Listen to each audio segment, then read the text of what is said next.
Assalamualaikum warahmatullahi wabarakatuh. Kami dari kelompok 5 akan mempresentasikan materi terkait problematika penerapan kerangka UBD di lembaga formal dalam sudut pandang siswa. Adapun anggota kelompok kami, yang pertama ada saya sendiri, Dianita Karunia, lalu ada rekan saya, Farhana Zilah, Indah Rizky Dwiyanti, Lulu Nafisa, dan Suci Safilahwati. Untuk penjelasan materi yang selanjutnya akan dilanjutkan oleh rekan saya, Farhana Zilah.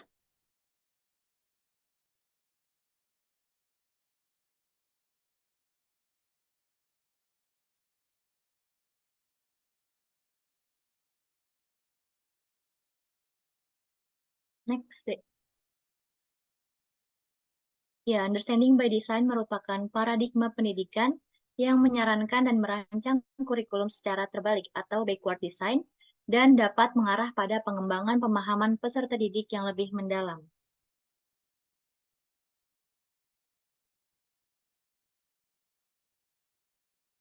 Adapun problematika dan evaluasi implementasi dalam UBD adalah yang pertama sebagai stakeholder, yang kedua sebagai kepala sekolah, yang ketiga sebagai wakil kurikulum, keempat sebagai guru, dan kelima sebagai siswa. Yang akan dibahas oleh teman saya yaitu Indah Rizky.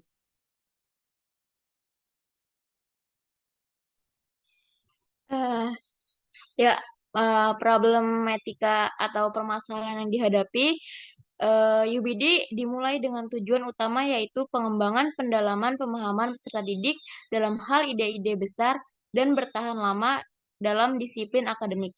Untuk mencapai hal ini, peserta didik perlu mendemonstrasikan 6 aspek pemahaman. Yang pertama, menjelaskan, lalu menafsirkan, menerapkan, mengubah perspektif, memiliki empati, dan menilai diri sendiri.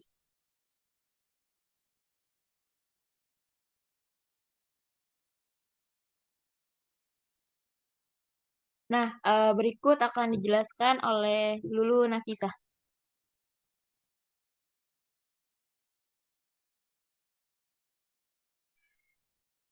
Baik, meskipun pendekatan ini diterima secara luas, namun terdapat titik kritik terhadap pendekatan UBD, yaitu yang pertama, peserta didik masih banyak yang mengalami kesulitan untuk mengikuti pola UBD karena kemampuan peserta didik tidak bisa diukur sama. Contoh, pada peserta didik yang biasa terlibat aktif pada pembelajaran di kelas, tetapi ada juga yang hanya peserta didik pasif.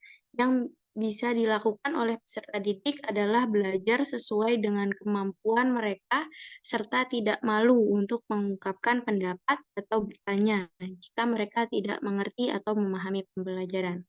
Yang kedua, buku teks dan standar isi yang digunakan juga tidak terlalu secara eksplisit menyoroti konsep kunci yang harus dipelajari peserta didik.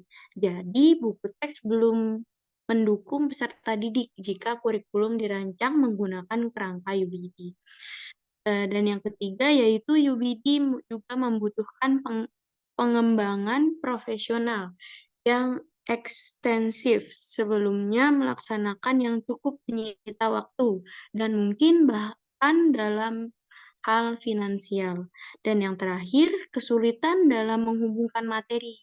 UBD menekankan pada pemahaman yang mendalam tentang konsep-konsep kunci, namun bagi sebagian siswa, menghubungkan materi pembelajaran dengan konsep abstrak atau konteks kehidupan sehari-hari mereka bisa menjadi sulit. Ini dapat menyebabkan frustasi dan penurunan motivasi belajar. Selanjutnya akan dibahas oleh Kak Suci. Ya, selanjutnya untuk solusi dari pandang sudut siswa yang pertama, gurunya harus mampu mengembangkan perangkat pembelajaran yang lebih sesuai dengan kebutuhan peserta didik. Yang kedua, guru dapat menciptakan pembelajaran UBD dengan semenarik mungkin agar peserta didik tidak bosan dalam penerapan UBD. Yang ketiga, guru harus siap berkolaborasi dengan guru yang lain untuk mengimplementasi UBD sesuai dengan kebutuhan dan fase perkembangannya. Dan yang keempat, peserta didik harus mencari referensi sumber belajar di luar buku teks dan standar isi, serta peserta didik harus mampu berpikir kritis dan beradaptasi dengan kurikulum UBD.